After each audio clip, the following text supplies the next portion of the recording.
What if I told you that America's latest statement about Zambia isn't just about reforms, but also carries a hidden message to the Lungu family?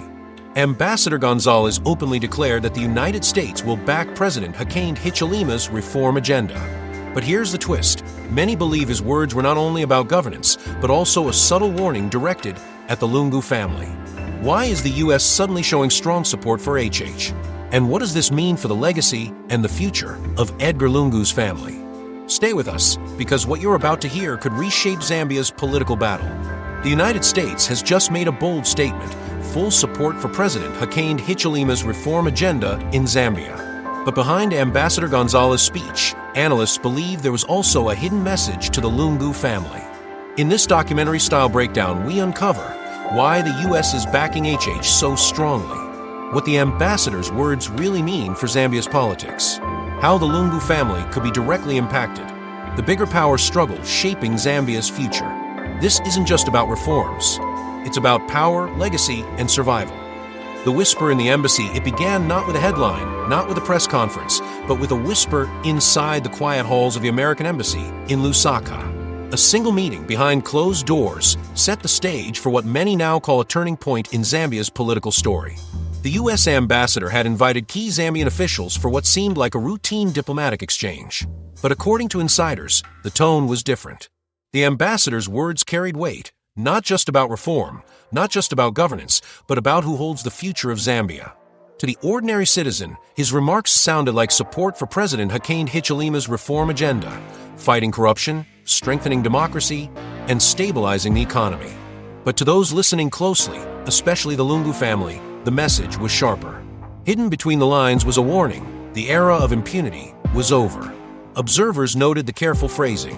When the ambassador spoke about leaders who put personal gain before national progress, many felt the target was obvious. It was not HH. It was a reference to the years of excess, the allegations of theft, and the shadows still hanging over the Lungu household. Whispers spread quickly. Was this a signal that Washington had chosen its side? That America would not only back HH's reforms, but also quietly pressure the Lungu camp into silence? Analysts argue this moment was more than diplomacy. It was a coded message. A reminder that in global politics, foreign embassies are not neutral spaces, they are theaters of power. And this particular whisper was meant to echo far beyond the embassy walls. For the Lungu family, it was a chilling realization. They were no longer simply dealing with HH or the Zambian government. They were now up against the weight of Washington. And if the whisper inside the embassy was the beginning, what came next would shake the foundations of both politics and family legacy. In the next episode, we dive into Washington's invisible hand, the hidden tools America uses to shape Zambia's destiny, and how those tools are slowly tightening around the Lungu family. Washington's invisible hand diplomacy is often described as handshakes, smiles, and carefully chosen words. But behind the curtains, it is something else entirely, a game of invisible hands, moving nations like pieces on a chessboard. For Zambia, that invisible hand now belongs to Washington. The United States has long positioned itself as a champion of democracy in Africa. But critics argue that democracy is only part of the story. The real power lies in tools less visible: financial aid, military cooperation, debt restructuring, and international endorsements. Tools that can either build a leader or break him. Under HH, those tools have been unleashed in full force. Debt talks with the IMF suddenly gained traction. Aid packages for governance reforms were announced with unusual speed. American companies quietly expressed interest in Zambia's energy and mining sectors. To many, it looked like routine diplomacy. To insiders, it looked like Washington putting its full weight behind HH's reform agenda. And what about the Lungu family? Their silence was telling. Analysts believe that as U.S. backing for HH grew louder, the window for the Lungus shrank smaller. Without access to international allies, their political options weakened. Even whispers of a comeback began to sound like illusions. But Washington's invisible hand does not only lift, it also points. And when the ambassador spoke about corruption, inefficiency, and stolen wealth, insiders claim it was a clear signal. The U.S. was not just supporting HH, it was isolating those associated with the old order. This is not new. History shows similar patterns in Liberia, in Kenya, in Nigeria. When Washington leans in, reformers rise and old power networks often crumble. And in Zambia, the pattern is repeating. The danger for the Lungus is not only political, It is personal. Assets, visas, and reputations can all be quietly targeted by this invisible hand. And the more America embraces HH, the more the Lungus find themselves standing in the cold. The question is no longer whether Washington has chosen sides, is how far they are willing to go.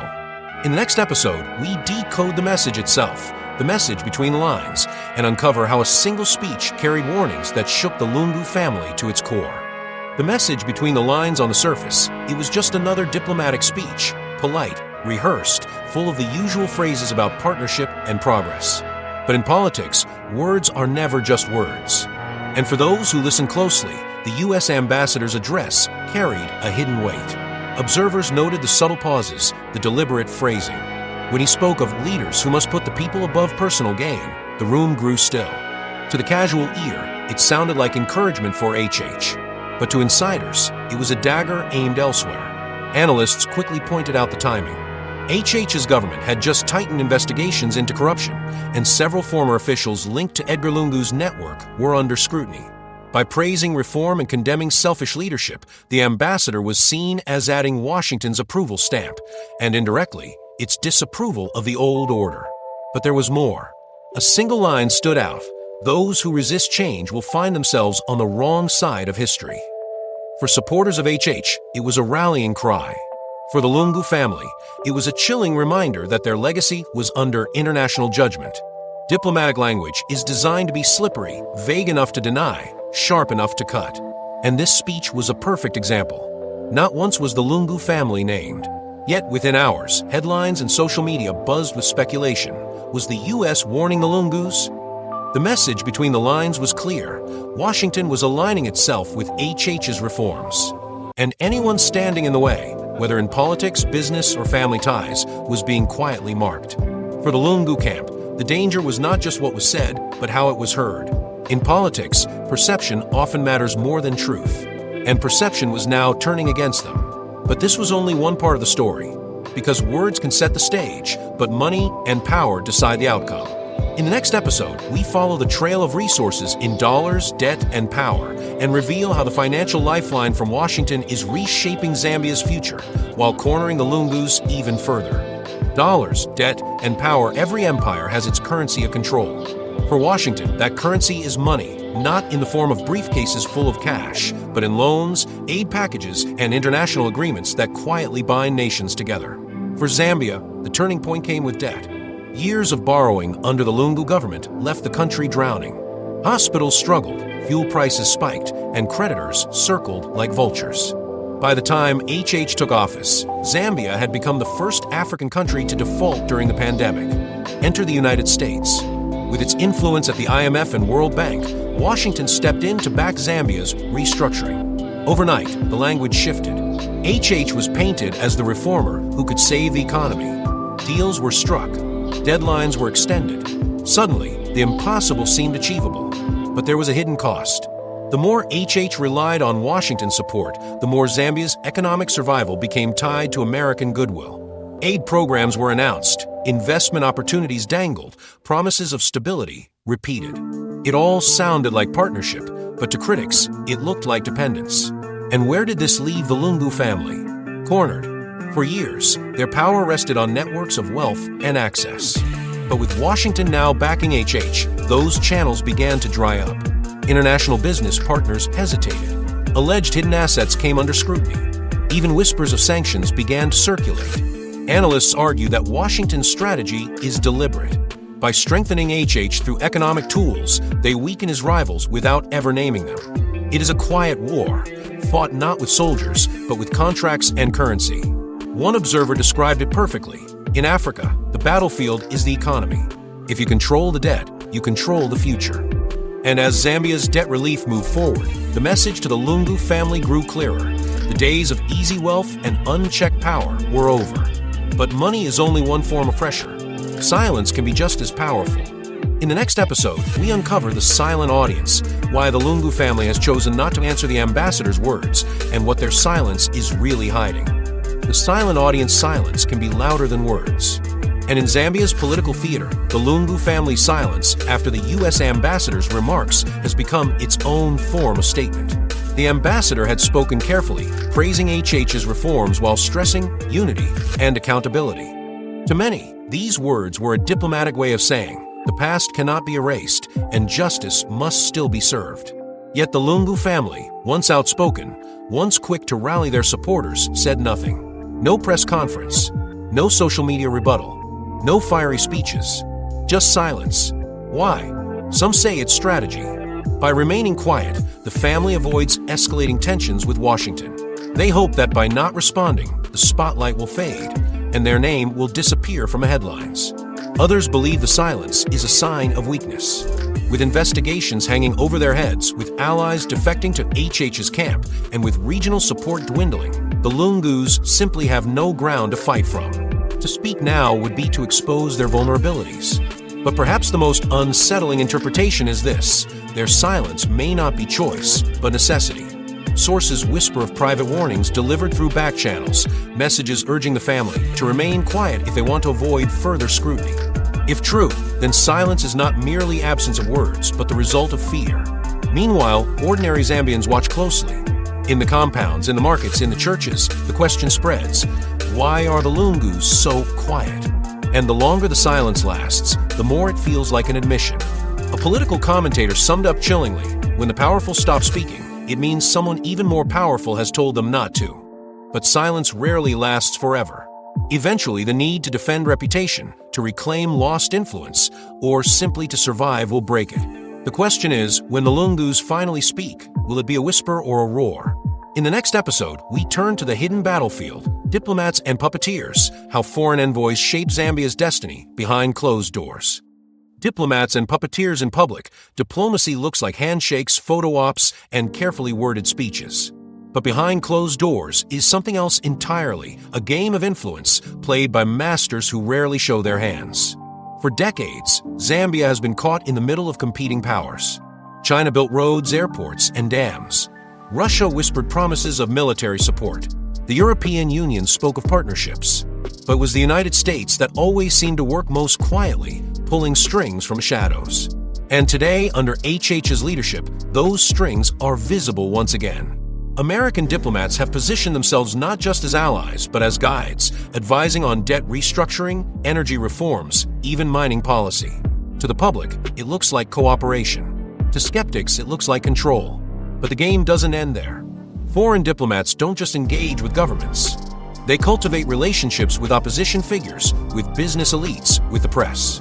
And in Zambia, that means the Lungu family is still very much in their orbit. Some insiders claim that emissaries from both Western and regional powers still visit the Lungus, gauging their mood, offering quiet reassurances, or warning them of red lines not to cross. To the diplomats, the family is not just a relic of the past, it's a card to be played, should the need arise. This dual engagement, strengthening HH while keeping the Lungus in check, reveals the deeper truth. In geopolitics, there are no permanent friends, only permanent interests. And so Zambia becomes the stage. HH, the reformer backed by Washington. The Lungu family, the shadowed rivals waiting for their chance.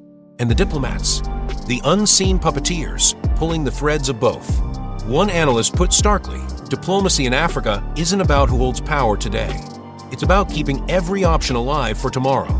But while diplomats maneuver quietly, ordinary Zambians ask a harder question: who truly is in control of their country's future?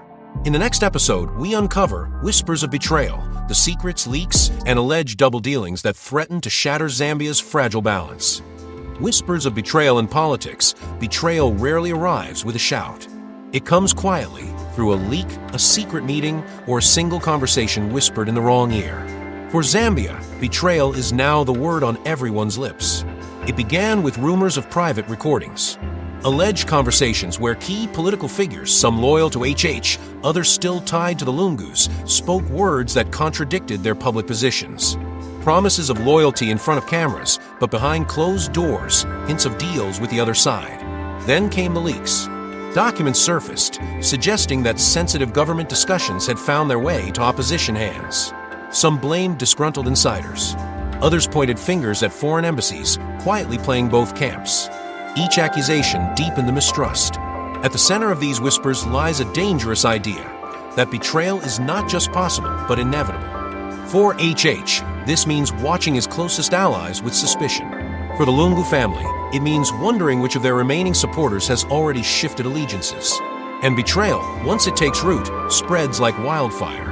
A minister who hesitates to defend the president. A business partner who delays a deal. A diplomat who suddenly changes tone. Each small act, insignificant on its own, becomes proof that loyalties are crumbling. One insider described the atmosphere this way: "It's not about who betrayed who. It's about who hasn't yet." But betrayal also carries opportunity. For HH, leaks can expose his rivals. For the Lungus, whispers of division inside the government can be exploited to rebuild influence. And for foreign powers, betrayal is the perfect tool, a way to destabilize one side while empowering the other without ever being seen. Yet in a nation already fragile, betrayal is more than a weapon. It is a poison. If left unchecked, it could corrode trust so deeply that no alliance, no government, no leader can survive it intact. And that brings us to the most dangerous chapter yet. In the next episode, we reveal the final gambit, the moment when both HH and the Lungu family must decide how far they are willing to go in their fight for Zambia's future. The final gambit, every conflict, whether in an empire or a modern democracy, reaches a moment of no return, the point where compromise fades and survival becomes the only goal. For Zambia, that moment is approaching fast. On one side stands President HH, armed with international support, a reform agenda, and the backing of Washington. But reforms are fragile, and popularity can evaporate overnight if the cost of living rises, if debt relief stumbles, or if whispers of betrayal prove true. HH knows he cannot afford a single misstep. On the other side looms the Lungu family, bruised but not defeated. Their silence, once a sign of retreat, now feels more like a pause before the storm. In private, they still command loyalty from traditional power networks, from sympathizers abroad, and from those in Zambia who believe HH's reforms serve outsiders more than citizens. And between them, the people weary, hopeful, suspicious. They are the silent jury, watching every move, waiting to deliver a verdict not in speeches, but in votes, in protests, or in the quiet rejection of trust. It is here that the final gambit begins. For HH, the gambit may be to double down on reforms, betting that results will silence critics. Or to tighten the legal screws on the Lungu family, risking backlash, but ensuring his rivals cannot rise again. For the Lungus, the gambit may be to wait for HH to stumble, then re-emerge as the symbol of lost stability, the alternative to a government seen as too close to foreign powers. And for the United States, the gambit is clear. Keep HH strong, but never let him become too independent. Support reforms, but maintain leverage. Zambia must remain a partner, not an equal. A historian of empire once said, "The final gambit is never about winning outright. It is about surviving long enough to fight another day." As Zambia enters this uncertain chapter, the question is no longer who holds power, but who can hold on to it when the final moves are played. Because in this game, victory is temporary, but betrayal, silence, and memory last forever.